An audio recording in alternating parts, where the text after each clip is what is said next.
Hey, what's going on, YouTube? Hey, V-Twin for Christ here coming at you. And I got an awesome package from Hong Kong. And I wanted to do a video on this because a lot of people, there's no English videos on this particular device that I have in here. And this is really cool. This is a GSM WCDMA Wi-Fi UHF walkie-talkie. It's known as a T298S as in Sam. And this guy came direct from China, from Hong Kong.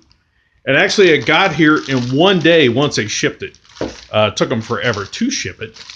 Now I did rip a little thing here and went inside and censored out some of my personal info. But outside of that, this is a fresh out of the box opening. So the item came from Hong Kong. And this is how it's packaged. I feel a little bit of cushioning inside there. And what's interesting, this came via DHL Express. I thought that they would pawn it off on a third party, but they didn't. I think it actually came via a DHS truck. So anyway, you can see all sorts of Chinese writing and stuff like that. And so there's that. All right, let's get to the good stuff.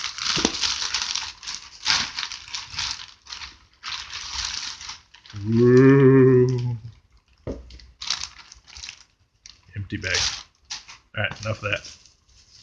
So the wrapping, not all that spectacular. What's interesting, all this bubble wrap feels like it's been popped. Like it's all flat. Look at this. So, well, at least they put some bubble wrap on.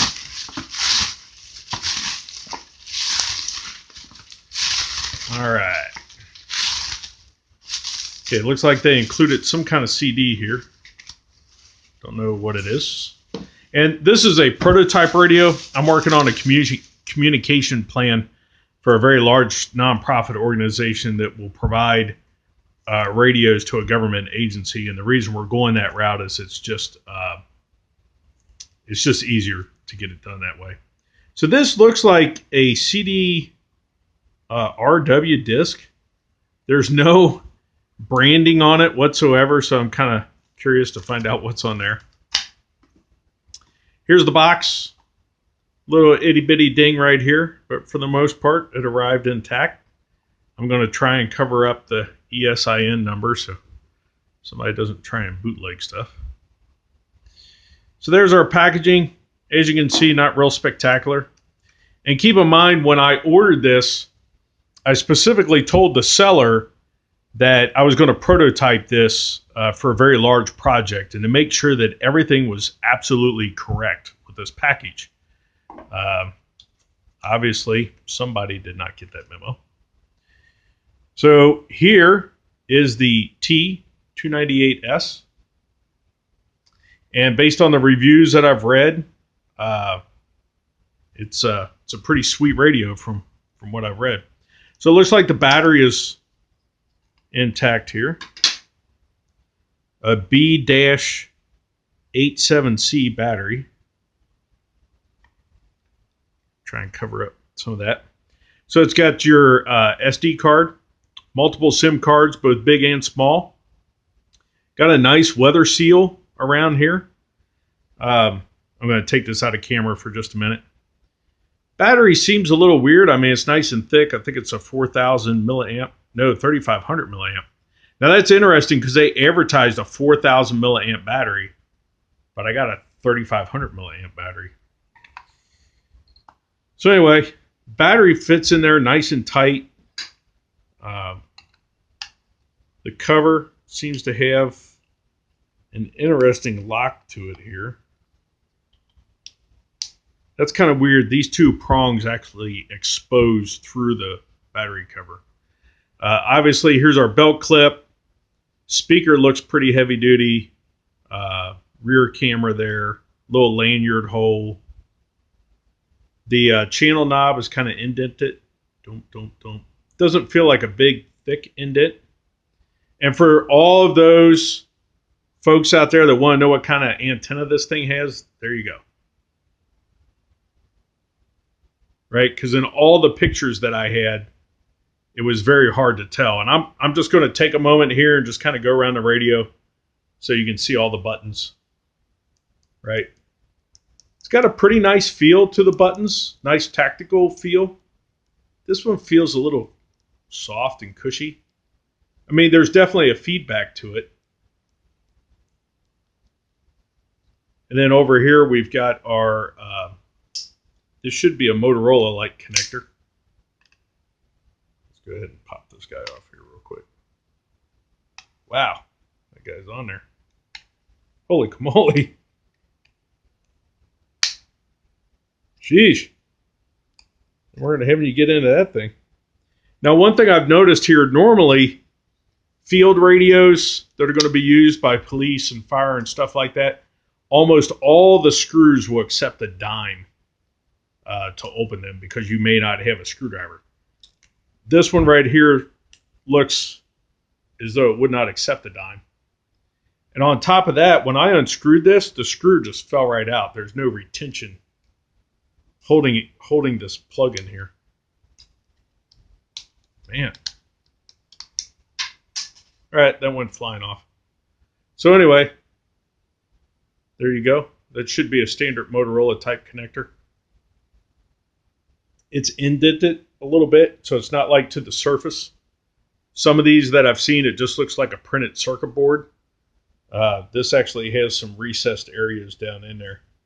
So I'd probably keep your port on there, because if you don't, a lot of dirt and grime will probably fit down in there. Okay, that's weird. So apparently when you take this off, there's a weird residue left on the screen. I have never experienced that before. It's sort of like a little rubberized glue. Now, that might be due to the temperature here. It's pretty darn cold outside. I think it's 42 degrees Fahrenheit here. Hold on for just a second. So there you go.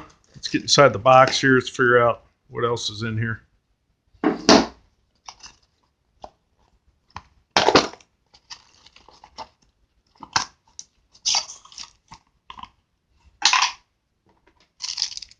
All right, so there's our antenna.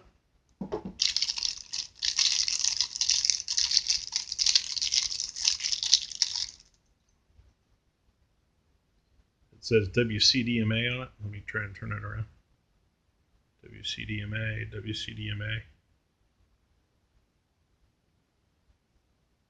And it's also a UHF 400 to 480. So what I'm curious of, this antenna, I wonder if it's used for both the cellular and the UHF service. Okay, so that's a little weird, just straight off the bat. See that little gap? It's kind of funky. That's fully tightened. I would expect this to meet up with that. I wouldn't expect there to be that big gap there. A little strange. All right. Anyway, you get a lanyard. I don't know who uses a lanyard anymore. Hey, they actually sent me a US 110 volt converter. Let's make sure this isn't like another goofy radio I ordered. Yeah, this one has 5 volts. There's a radio I ordered. Hold on here for a second. I'll go get it.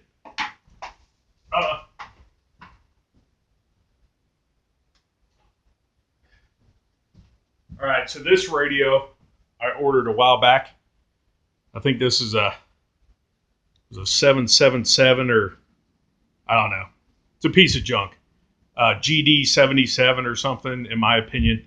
So when they sent the USB charger with this, it really wasn't USB.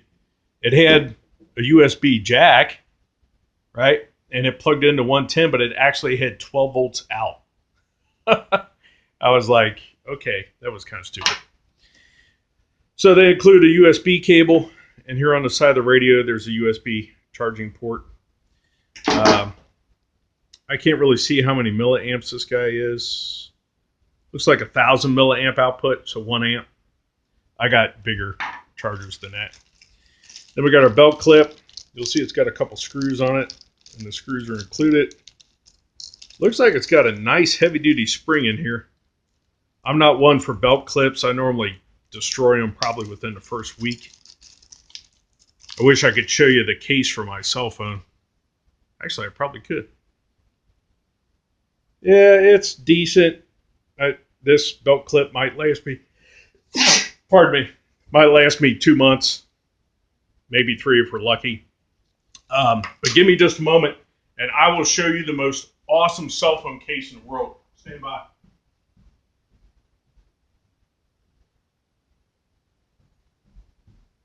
I'm trying to make this video without having to edit it. This is the phone for my Casio Brigadier, and it doesn't look like much. Whoop. Look at that connector, baby. Look at that. Woo! And these cases are only like 25 bucks, right? It's your standard kind of police style hook. This guy fits on my military gear, fits on Molly, fits on duty belts, fits on regular belts, and it goes in one way and locks in, and your phone is not coming out. It's got to come up and come out. These things, it's a company called Turtleback. They're here in the United States, Turtleback, and they're only like 25 bucks or so. Not cosmetically, they look like crap. Functionally, they are amazing. All right, so that is the unboxing of the T298S, and I will do a separate video where I power this guy on and run through some of the features, but there you go. All right, penny saved for the kingdom is a penny earned. Peace out.